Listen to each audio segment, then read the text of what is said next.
যে অৰুণোদয় ৩ আঁচনিৰ ডিজিটাইজেশ্যনৰ প্ৰক্ৰিয়া সম্পূৰ্ণ হৈছে, কিন্তু প্ৰত্যেকটো সমষ্টিতে অৰুণোদয় ২ পাই থকা কিছু জেনুইন লোক ৩ আঁচনিৰ পৰা বাদ পৰিছে।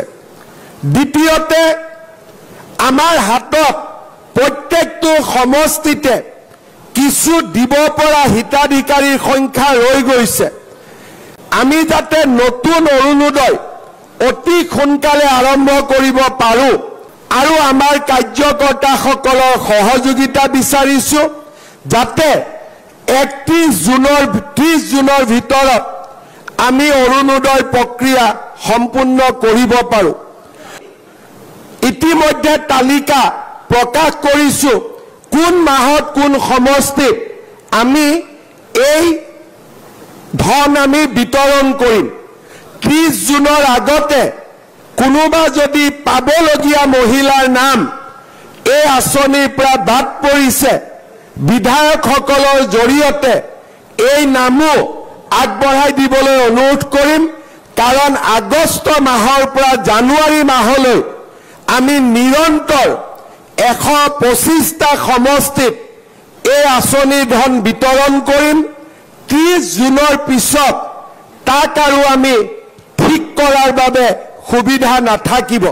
অৰুণোদয় আঁচনিখনত যদি আপোনালোকৰ নতুন যিটো লিষ্ট আছে, সেই লিষ্টখনত যদি আপোনালোকৰ নাম নাই, তেনেহ'লে আপোনালোকৰ কাৰণে আছে ভাল খবৰ। আপোনালোকে কিন্তু শীঘ্ৰে আপোনালোকে অৰুণোদয় 3.0ৰ বাবে আবেদন কৰিব পাৰিব। ইতিমধ্যে কিন্তু আবেদন প্ৰক্ৰিয়া আৰম্ভ হৈ গৈছে।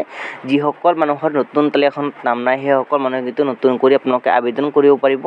আৰু যিসকল অৰুণোদয় 3.0 যিটো ফৰ্ম ফিল আপ কৰি কিনে জমা দিছে, সেইসকল মানুহৰ কিন্তু বহুত মানুহৰ কিন্তু নাম কিন্তু মানে কটা হৈছে। তো আপোনালোকৰ যদি নাম এতিয়ালৈকে আপোনালোকে চাব পৰা নাই, আপোনালোকৰ নতুন যিটো তালিকা প্ৰকাশ পাইছে, সেই তালিকাখনত আপোনালোকে নামটো চেক কৰিব পৰা নাই, তেনেহ'লে আপোনালোকে যাব লাগিব আপোনালোকৰ যিটো গ্ৰাম পঞ্চায়ত আছে, সেই গ্ৰাম পঞ্চায়তত যাব, যাই কিনে আপোনালোকৰ নামটো চেক কৰিব। বা আপোনালোকৰ কিন্তু গ্ৰাম পঞ্চায়তৰ পৰা কিন্তু ফোন কল আহিব পাৰে। ফোন কলৰ জৰিয়তে কিন্তু আপোনালোকক মানে সুধিব পাৰে।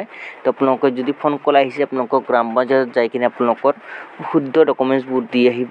তো আপোনালোকে অৰুণোদয় আঁচনিখন লাভ কৰিব পাৰিব। তো বহুত মানুহে কিন্তু এতিয়ালৈকে অৰুণোদয় আঁচনিখন লাভ কৰিব পৰা নাই। তো যিসকল মানুহে এতিয়ালৈকে এই আবেদন কৰিব পৰা নাই, আবেদন প্ৰক্ৰিয়া কিন্তু আৰম্ভ হৈ গৈছে। আপোনালোকে আবেদন কৰিব পাৰিব যিসকল মানুহে আবেদন কৰা নাই।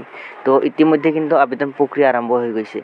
তো আবেদন কৰিবলগীয়া হ'লে আপোনালোকৰ কি ডকুমেণ্টছ লাগিব? আপোনালোকৰ প্ৰথমতে লাগিব ৰেচন কাৰ্ডটো, দ্বিতীয়তে লাগিব আপোনালোকৰ আধাৰ কাৰ্ডটো, তৃতীয়তে আপোনালোকৰ ভোটাৰ কাৰ্ডটো লাগিব, চতুৰ্থতে লাগিব আপোনালোকৰ এক্টিভ থকা মোবাইল নম্বৰটো, ৫ নম্বৰটো আপোনালোকৰ লাগিব আপোনালোকৰ যিটো বেংক একাউণ্ট আছে, সেই বেংক একাউণ্টটো লাগিব। এইখিনি বস্তু থাকিলে আপোনালোকে অৰুণোদয় আঁচনিৰ বাবে আবেদন কৰিব পাৰিব।